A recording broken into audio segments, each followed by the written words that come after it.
Welcome to Pindar Poetry. We hope you learned something new. You need admin rights and a working network. Once ready, open Start and go to Settings, then Time and Language and Date and Time. You're starting now, so focus on the visible controls.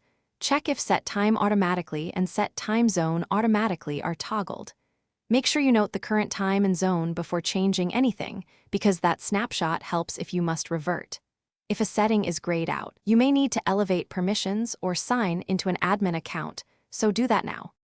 Once you've opened Date and Time, turn off Set Time Automatically if you want manual control.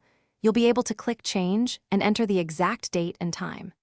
If you prefer automatic correction, ensure the correct time zone is selected and Set Time Zone Automatically behavior is verified.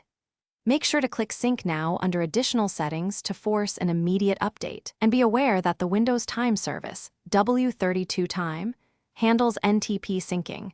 Restart it if sync. Once changes are made, check the system tray clock and open Date and Time to confirm.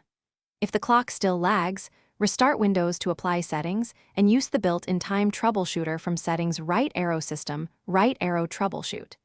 You can also open an elevated command prompt and run W32TM/resync to force NTP and check the Windows Time Service status. If time resets after shutdown, make sure the CMOS/RTC battery on the motherboard isn't depleted. Replace it if needed. Thanks for watching. Consider subscribing if we helped you.